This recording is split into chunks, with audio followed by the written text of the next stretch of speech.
God before their life ended. Hate to be a bummer, but I was just, walking around here looking on Facebook at their pictures and things, just wondering, how many of them, or all of them, or any of them, actually ready. But do keep their families in prayer, because they're going to need it. Independence Day, 4th of July, going to be without them. A lot of the cities and stuff has canceled a lot of the festivities because they said it just wouldn't, be right with pipe and some of everything. But keep those in your prayers. And we are here today. We're few in number, but God said where two or three was gathered in his name, he'd be in the midst. There's more than that of us here. So he is here with us, and also Brother Jason is here with us. And come on, Jason, and line us up.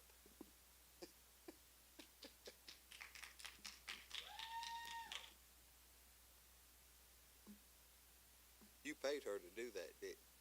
Oh, no? You will pay because she done that, in other words. Well, I could get me a chair and sit right down there in front of you. Good morning.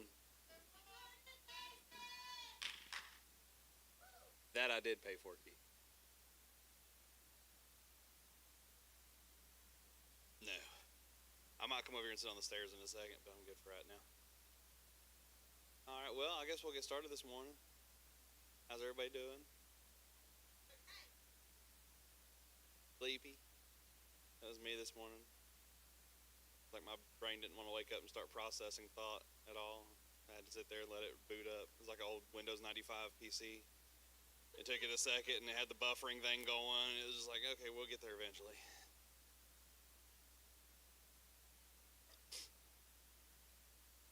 Yeah, I feel that.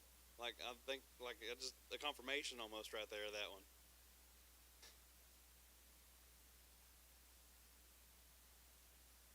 That's what I cut teeth on, was DOS. I got in so much trouble with MS-DOS with my grandpa because he loved it and programmed it, and I'd go behind him and change the settings on it. Like one time I went in there and changed all the font colors to black so it matched the black background of the screen, and he thought I crashed his computer. So I used to have all kinds of fun with him. But anyway, I guess we'll get started this morning.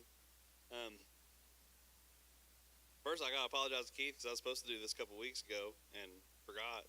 And we went to see a friend of Elizabeth's get baptized, and I remembered like a week and a half later. I was like, Keith, I'm so sorry. I just now remembered. Like 2 weeks ago, I was supposed to do Sunday school. But I apologize. Was it just the week before? Well, I still feel bad, but not as bad, I guess.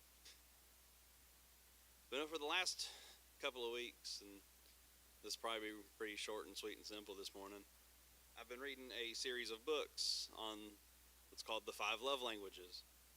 And there was a statement in that, and we'll get more into that actual context of the books. But one of the statements that jumped out at me the most was, God knows your love language. As humans, we have different ways that we relate love, or different ways that we try to express our love to each other, and then we have different ways that we understand and accept love. And it breaks it down in this book to 5 different categories. And what may seem like a act of love to you may just seem like another regular act to somebody else. Like if you don't value gifts as far as saying, oh, this is an expression of love, it's just, they got me something else. You go out and buy something really extravagant or lavishly nice for somebody that doesn't realize that's an expression of love. They're just going to think, oh, it's just another gift. And it may not register to them as an act of love. Whereas on the opposite of that, if it was a piece of printer paper folded in half with, the time and dedication taken to write out a handwritten little, even if you did it with crayon like our kids do, that may mean more to them than $1,000 ring or something. My wife's a good example of that. She could care less how much I spend on something as long as I took the time to do something. I, on the other hand, don't relate that way to love because I would rather have, sit and pet on me. Rub my back, scratch my head, whatever. Just love on me. That time of taking time out to do something for me. And like I said, it breaks it down in these 5 different categories, and I really started digging into this when I was thinking about how people relate to it, but that one statement still stood true, that no matter what your love language is, God knows your love language. That no matter how you relate to it, God knows how to get through to you to show, hey, I love you. And that kind of hit me hard, because as much as we complicate love and our different ways of understanding it and different ways of showing it and expressing it, God gets all of it. He knows all of it, and He knows how to do that to get through to us in our own particular language, or our own way that we process it, to where that we'll understand that He loves us.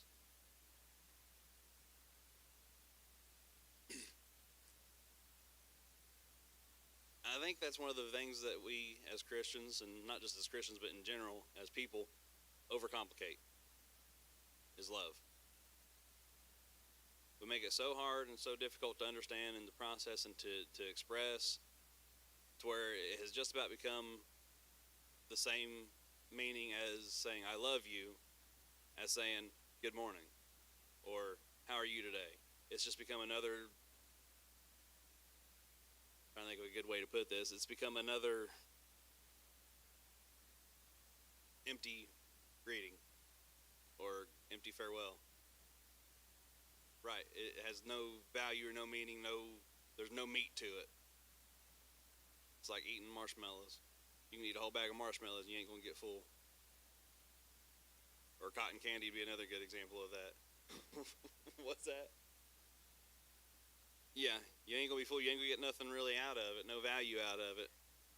It's like eating a big bag full of cotton candy. You can eat a whole big giant ball of cotton candy, and by the time you're done with it, if you put a little bit of liquid on it, it ain't but about that much of liquid. Once it all dissolves down, you ain't getting nothing out of it.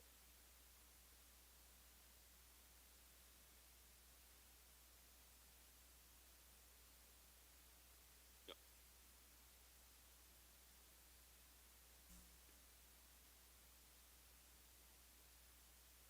And if I'm thinking correctly, Keith, with most vegetables in that category that have no nutritional value, you actually burn more calories, put yourself in a worse situation eating it than you do as far as what you get out of it. I know celery is one in particular that you burn more calories chewing up celery because of how hard it is and the digestive process on it because of what it's made of, the fibers. You lose more nutritional value eating it than you gain. Yep. And I think that we've almost done the same thing with the words I love you.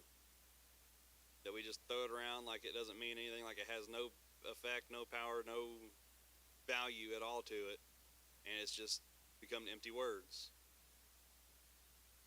And even with, I'm going to use me and you as examples because we're half of the people here this morning.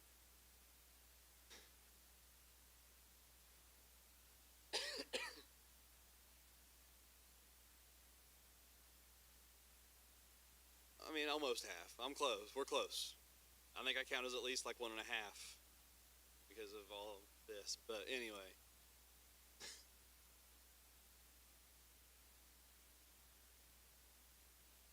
But we don't ever have a conversation that doesn't end or in some way, like even like through text or phone call or passing through the house, that doesn't end in the words, I love you. But how many of those times that we say that we've gotten in such a habit of it, do we actually stop and think of what we're saying? It's become habit to us now.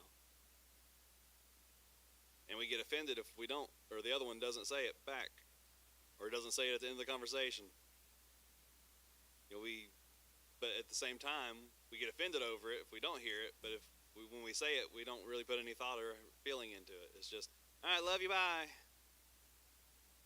Anybody else ever do that? Okay. Making sure I ain't the only one, because if I'm the only one, then I need to pray real quick this morning. Anyway.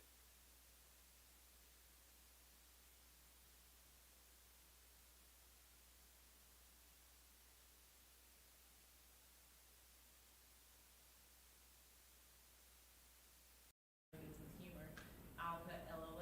But to me, it comes to a point to where I'm saying I love you almost as much and giving about as much thought to that as saying LOL. It just becomes a force of habit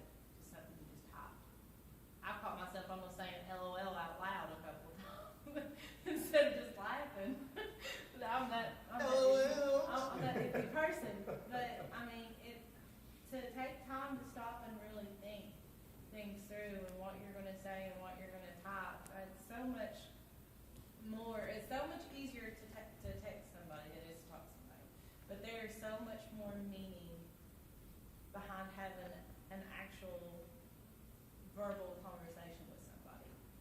Because, I mean, just like with texting, you can. Here come Hope and Shayla's quit talking about it. You can misinterpret a text as opposed to when you hear someone talk, you can hear their demeanor and how they say things and how it comes off. And I think that we do that a lot, even in like love languages, like just talking to each other.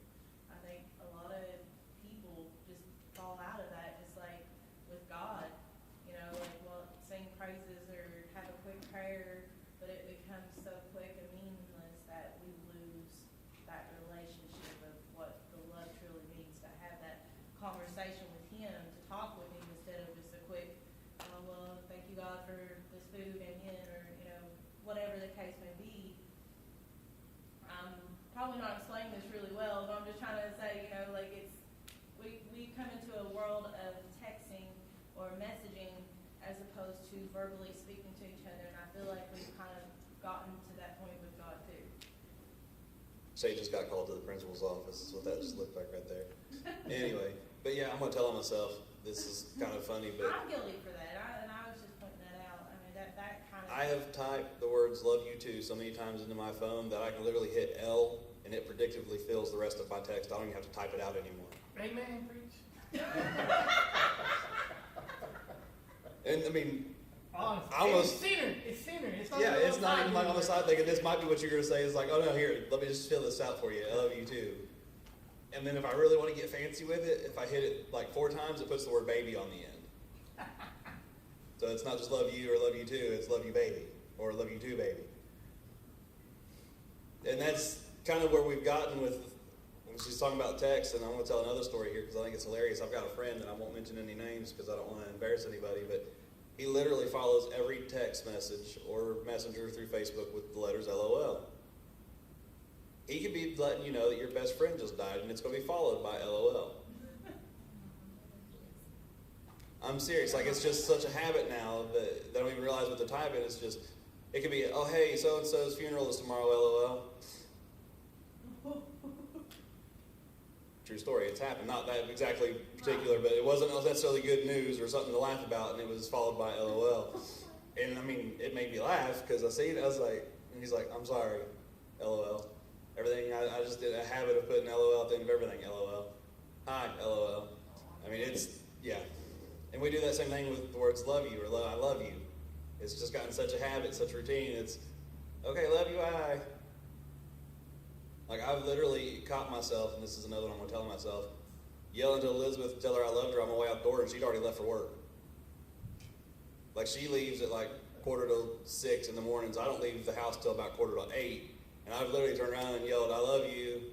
I'm away out the door, and her already gone for like 2 hours. She didn't know that until just now. I did not know that. But I mean, and then as I'm walking out the door, pull the door shut, I'm like, what did you just do, you idiot? And that's why she didn't know about it until just now, because I was embarrassed of myself because I was that dumb that didn't even stop to think about what I was saying. Just to one up you a little bit. Go for it. Listen, I love when you one up me. I don't feel so bad about myself when you do. I don't know how many times that every one of you guys in here probably have heard me in the phone call with "Love you, baby." That's how I really, the first time, realized how close me and him had gotten when he called me baby. Or it's even funnier on the flip side of that, how many times Elizabeth said, love you, bub, to me. Oh, yeah, I've done that a lot. That's funny. Love you, bub. I mean, babe. Yeah. But I think we kind of get the general point of this is how easily and carelessly we just throw those words around, and how even with what we think are acts of love or the things that we do that are intended as love may not always be received as love. One thing I've had to learn really hard, or the hard way, is tone means everything. You can say the right thing in the wrong tone, and it doesn't come across as a loving thought or a loving wordage. It comes across as a slap in the face or whatever. Like I said, I've had to learn that the hard way because I get really, in case anybody didn't know, I'm very sarcastic and dry with my humor. Like sarcasm is my native language. English came later. Amen. And I've had to really kind of stop and catch myself with my sarcasm because a lot of times what I say is not intended as sarcastic, but it still comes across that way because I've gotten so used to that tonnage and that the way I say things that it comes out very dry. Like I don't know how many times that Elizabeth has done something at the house, you know, she did the dishes after dinner or she put my clothes in the washer and go to, you know, really say, hey, thank you, I appreciate you doing that. I'd be like, yeah, thank you. Or something just comes out, you know, totally different than how I intended it. And then she just turns like, let's see if I do your laundry again. You know, not that anybody else has ever done that. Now, I have a tone that I don't mean nothing by. Lynn and Andrew can get tore all to pieces by something. It sounds hateful. Do not mean it hateful in any way. And Ryan, our oldest son, he understands it perfectly. He's got it to some extent too, but he can understand exactly what I'm saying and go with it. Her and Andrew, they can get hurt at the drop of a hat, and it's the tone. Yeah, I'm guilty of that too. But, I mean, you know, I don't mean nothing by it when I do it or say it, I don't mean a thing, but it comes out hateful. And hateful is the last thing on my mind. You know, maybe I'm trying to make a point, and the point sounds very hateful, and that is the last thing I'm wanting it to sound like, but that's the way it is perceived. Yeah, I do that a lot too. I'm also guilty of my volume of my voice being misinterpreted. Like we'll be 3 rooms apart from each other and I'll say something, she'll be like, what'd you say? And so then I'll get louder. Why are you yelling at me for? Because you couldn't hear me when I was talking normal. I wasn't trying to yell to be mean. I was enunciating louder or broadcasting louder. I just raised my volume levels. Oh, you gotta be around the house and being her either one can hear apart at times. And every conversation we have is said twice. Do Yeah. what? And you gotta go back and repeat, what? Well, a good example of that, because like we'll be sitting there, I'll be sitting in the living room, TV's on for Patrick, or we're watching something, and then you have the washer going, you got water running in the kitchen, fill it up to do dishes, and Elizabeth being there next to the sink trying to talk to me in the living room. And when she talks like this. It's like, hey, you know, I'm like, what? Like, I can't hear you. I wish you'd listen to me. Like, well, I wish you'd talk louder. And then that right there will trigger, when you say in a louder voice. Yep. I wish you would talk louder, that can trigger it. It does, and it's, like I said, what we mean as nothing, basically, is Which means interpreted you as... talk at a volume where I can hear and understand it, gets taken as hateful. You know, the people down here can use that, not use that tone, so that you don't, they're gonna get out that easy. No, it's saying that that's just the way, Yeah, I feel. that's just the way they Maybe do other it. people.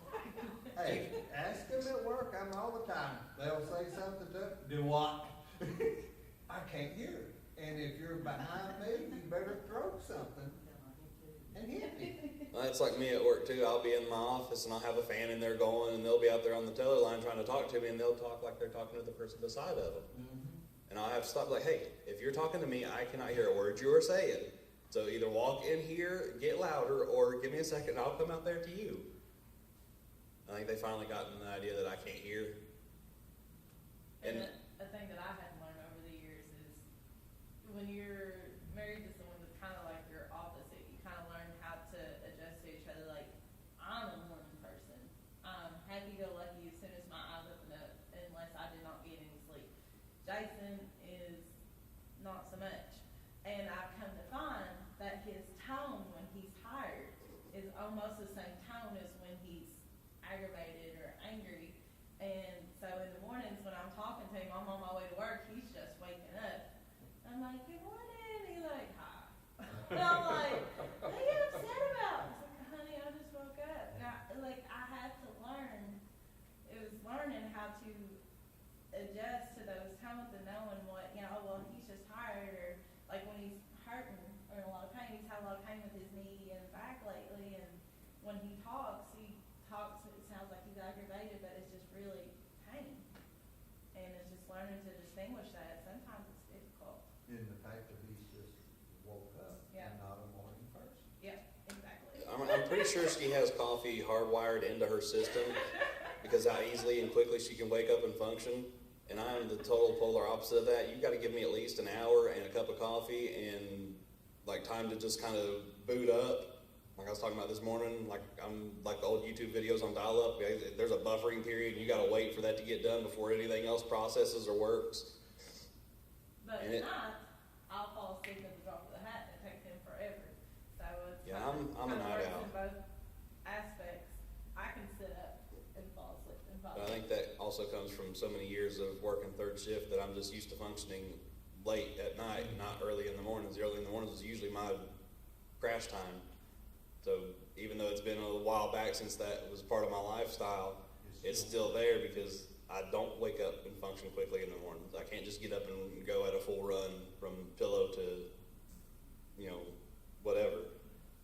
But in the middle of the night, 1, 2 o'clock in the morning, I'm still pumped up, ready to go. It takes me a while to wind down because I've got to, anyway. But as much as we've gotten so candid and free with the words "I love you," like I said, it's one of those things that we overcomplicate so much because we think only certain things are love. And that's where this book that I've been reading, talking about the 5 different types of love languages, really opened my eyes to it, because Elizabeth and I do not, for sure, 100% guaranteed, you can put a stamp on it, we do not speak the same love language. There's too many years of proof that points that is the case. I don't even try to argue it and think, oh, maybe I'm just misunderstanding her or whatever. But it was really breaking it down to understand that there's certain things that I have to do differently, not because she doesn't know I love her, but for me to actually get that feeling of, hey, I appreciate you, I love you, across to her, it takes a little bit of effort on my part, and vice versa. And it works like that with anybody, not just, spousal relationships, but friendships. Yeah. Timothy is a hugger. He loves to be hugged. He loves to give hugs. I'm pretty sure he has at least 3 shirts that say free hugs on them somewhere. And bumper sticker. And a bumper sticker. If you were a cartoon, it'd be a lot. I'm not a hugger. I'm not a social person. I don't like group interactions. I don't like a lot of person-to-person interaction. I can talk to you on the phone. Once I get to know you a little bit, I'm good. But at first, as far as meeting new people, I don't want to talk to people. It's probably why I don't have a whole lot of long-lasting relationships as far as friendships goes, because I don't like to talk to people. Yet somehow most of my jobs involve sales of some sort. I don't understand that either, Keith. It's either been sales or retail. Either way, I'm interacting with people on a daily basis, and I really don't like talking to people. But when I'm at work, it's different. It's like my normal personality shuts off, my work personality kicks in, and I can go all day and have a conversation with anybody that I've never met before in my life and not bother me. But the difference between me and Timothy is I understand he's a hugger. I'll hug Timothy because I know he likes hugs. I'm not a big hugger. I don't necessarily mind hugs, but that's not a way that I show affection to people. I'm trying to think of how to actually put this, but I'm not that free hug guy. If you're looking for somebody to pet on you and hug on you, don't come to me. Go to Timothy. He will love you and hug you and squeeze you like the old cartoon with Bugs Bunny and I love you, Fred. the big red monster. Yeah. Every one of y'all that are old enough to remember that, just seen that in your heads. I love it. Shay's confused still. I've seen that. Okay, you've seen reruns? I shall call him. I got a chuckle out of Sarah, so we're all right. I don't know, I feel like I come off more like Elmira from the Huntington Adventures. It's like, I find something and then I hug you too much in it. You're like a little monster on Monster University. You're the girl from Finding Nemo. You know, Food fishy! Yeah. why are you all sleeping? Oh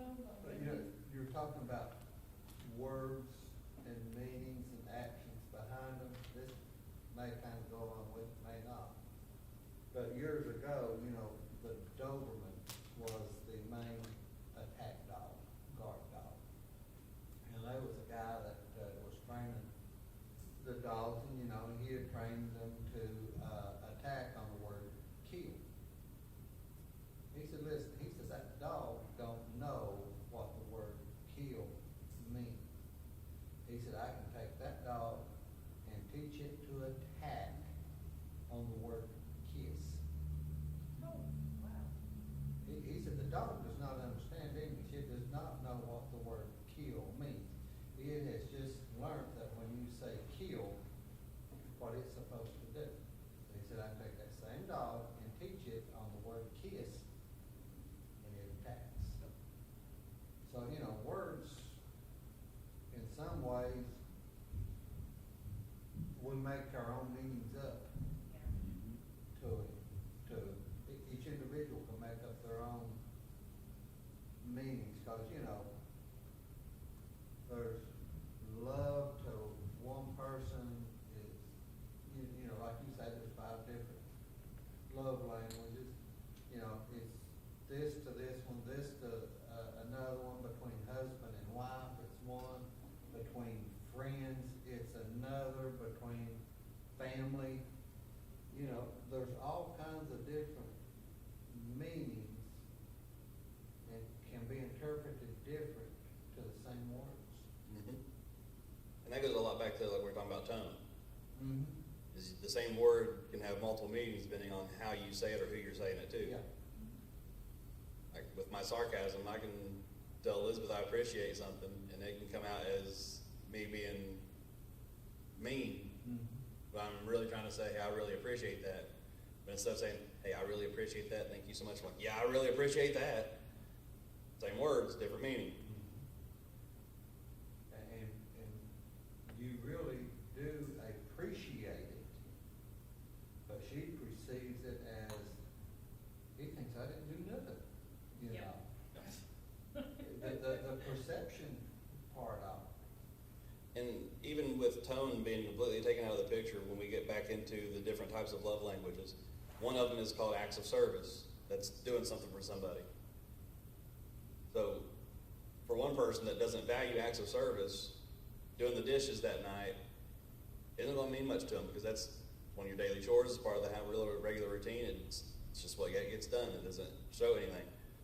But to somebody else that does value that, they see, oh, this person worked all day. They've been out doing their part, and they come home and they're doing this so that I don't have to. That same act will mean something more to somebody else that appreciates acts of service, or that's their love language, versus somebody that doesn't even speak that language. If I was to try to say I love you in Chinese to Elizabeth when she doesn't speak Chinese, she's not going to have any clue what I'm trying to say, and it's not going to have any meaning to her. And don't ask me to say it in Chinese because I don't know it. I don't either, So, I if mean- you could've made up something, I'd be like, oh, okay. Yeah, you can't just make up stuff in other languages because you never know what you're really saying. And we're broadcasted, so Well, see, that's like at work every so often, there's announcements come across, from the Lowe's Corporation, and it'll be given in English, and then it comes across in Spanish. And, you know, we're all standing around, there'll be customers, what did they just say, you know? Well, you had to listen to it previously in English to know what was being said, but then the people that can only speak Spanish, you know, they understand what is said in the second time. Both of them have said the same thing. And one group of people understand it while the other one don't, and then it switches. it reminds me of a movie I watched, Keith. Y'all ever seen the movie The Terminal? Tom Hanks. He's from some foreign, like, European country, and it's got its own particular dialect of, it's almost like Russian, but it's not Russian. But he gets on a flight, and the country he is from, while he's in the air, has a civil war outbreak, and the leadership is overturned. And so all the passports have been revoked. This all happens while he's in there. So he lands in the United States at an airport and is detained there because he can't get into the United States because he doesn't have a valid passport. He can't board a flight to go back to there because of the civil unrest in his country. They're not booking any flights, so he's literally trapped in the terminal of this airport.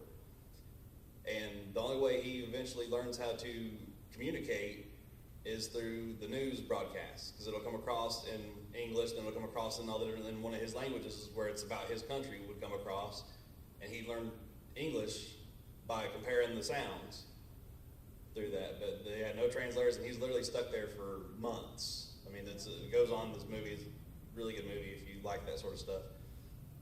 But just that, not being able to communicate, so he's literally stuck there, no money, no food, no shelter, no nothing, in this airport terminal, and he's just stuck. He teaches himself English through the broadcasts that come across in the multiple languages. But as much as we have to learn how to translate each other's love languages, that one statement that we started this with, that God understands your love language, well, he's the author of all of them, first and foremost. And as you go through the scriptures, you can see where Jesus portrays all the different love languages that this book breaks down into the 5 categories.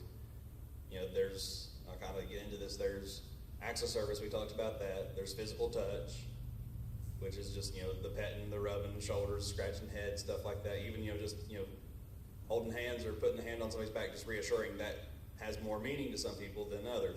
You have quality time. You have gifts. Words of affirmation. Not so much bragging on somebody, but just the act of saying, hey, you really did good on this, I really appreciate you doing this, those type things. But in those 5 different categories, if you go through the scriptures and watch the life of Jesus, he portrays all 5 of them.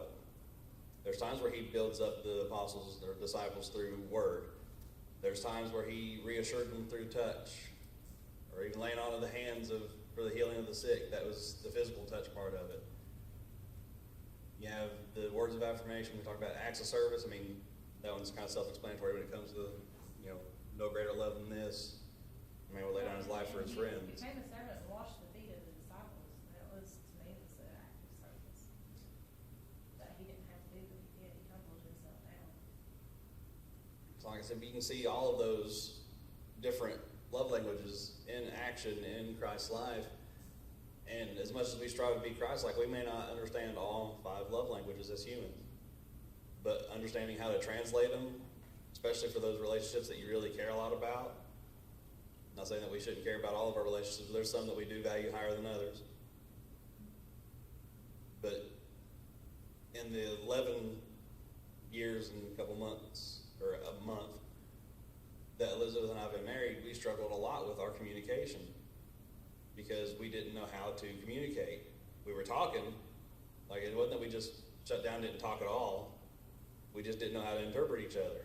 And so we struggled for a long time with really understanding what the other one meant by what they were saying. Kind of going back to how we talked about tone.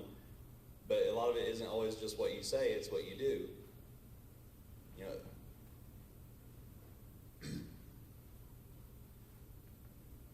I was always one of those people that I thought I could fix anything by buying or something. And sometimes it worked.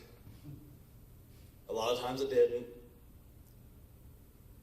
And a lot of times I was just wasting my money.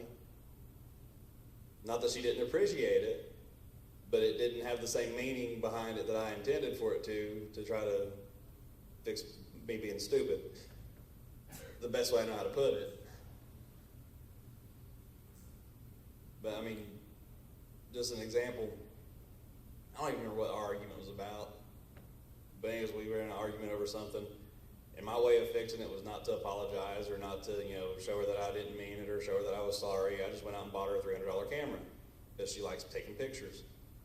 That $300 camera sat in a box for the last 6 years.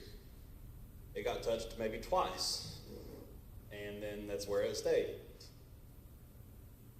And as much as I meant that as, hey, ice things over, patch things over, I'm sorry.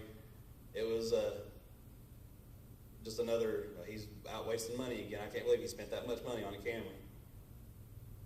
Because it didn't mean the same thing to her as it did to me. Now, when she didn't want to use it, that hurt my feelings because of the thought and meaning I had behind it. She didn't intend to hurt my feelings by not using the camera. It was just another item to her. I did not portray my thoughts across to it, and then her thoughts were not portrayed back in our actions. And how easily do we do that on a daily basis with just about anything? Like I said, even with the words "I love you," it just doesn't always have that same effect or same meaning as what it should have.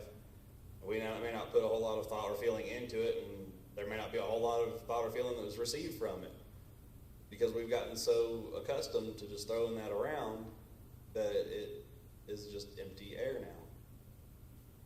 When in fact it is the most powerful weapon in our asset, the ability to love. You know, even breaking it down further than that, scriptures go on to say that God is love. I mean, if there's one word to describe who God is, it's love. Because that encompasses everything else as far as the characteristics of God goes.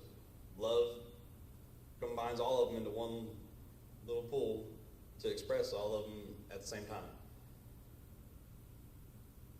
And so I think as we start to really understand and break that down and try to understand how other people accept and receive and give love, it'll start adding back that value and that meaning behind what we do to show or say, "I love you." I didn't wear my watch today, so somebody's going to have to tell me what time it is. 10:29? 39. Oh, Lord. I went longer than I thought I was going to. Well, has anybody got anything else to add or say? Because I'm pretty much done. As far as, like relationships with each other, and I think even more so, our relationship with God, and I think where a lot of people fall short is they worry about how to communicate with God. What do I say? How do I pray? And a lot of people will fall short with their relationship with God thinking, oh, well, I'll just go about my day and I have to do it this way, so I don't have time to do it this way, when it's simply just talking with God. Because that's, He wants that close relationship with us, and as much as we need to work on and focus on and be aware of our relationship with one another, we need to be that much more aware of our relationship with God.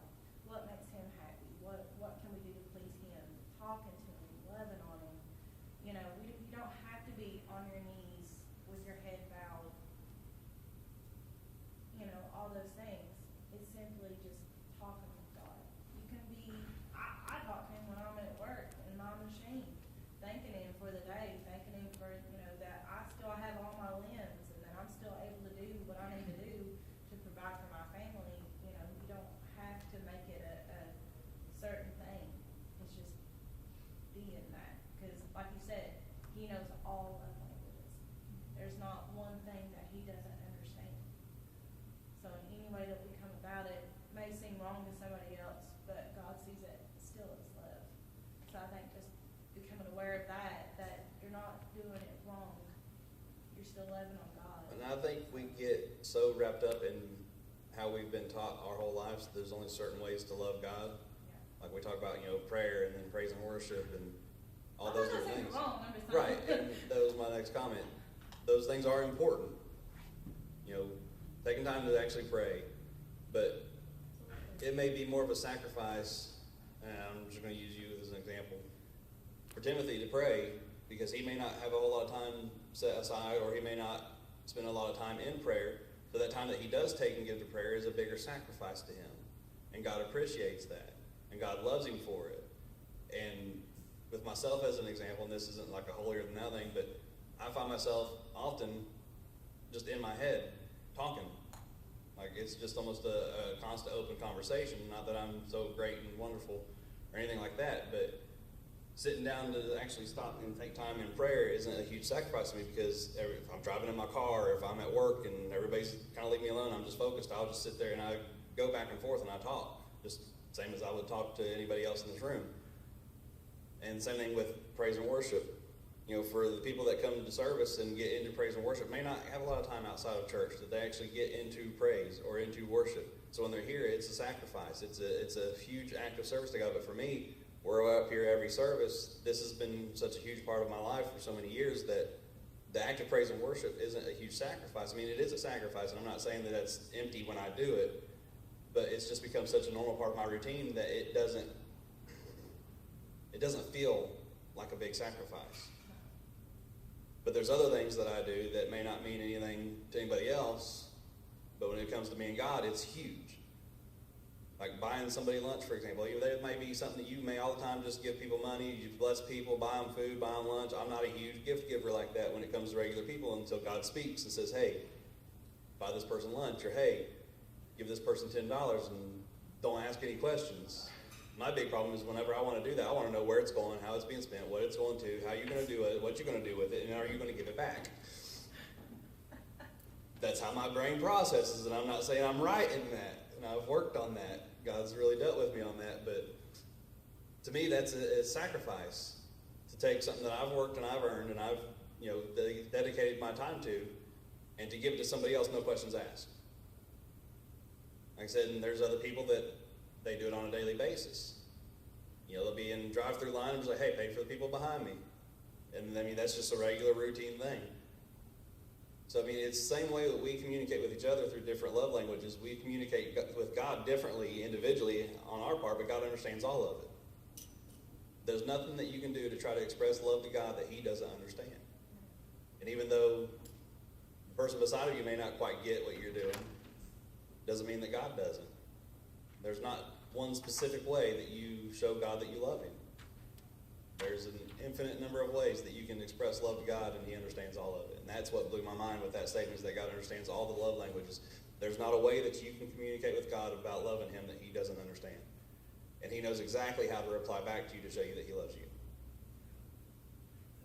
In showing God how much we love Him, using those 5 different love languages that you was talking about, I think that there's no greater way of showing God that we love Him, that if we take those 5 different languages and do it to each other. Yep. To his children. If we show each other those 5 different love languages, I think God sees that as we are loving Him more than anything that we can do directly, praise and worship, or anything directly to Him, just doing it to His children. Well, that's what He asked Peter. He's like, Peter, do you love me? Yeah. Like, then feed my sheep. Mm-hmm. If you love me, take care of them. That's how you'll show me that you love me, is when you're doing what you need to do with them. And so, I mean, yeah, that's a huge thing, is our actions and interactions with each other show more love to God because we act godly. And when I say act godly, I don't mean, nose up in the air, I'm so godly, but to show His characteristics and His aspects to each other, that's a huge effort in showing God how much we love Him and we act like Him. Just as you said earlier, God is love. God is love. So, And not just love the people that you love already, you right. love the people that it's hard to love. The one that's hard to I love. think you might get extra bonus points for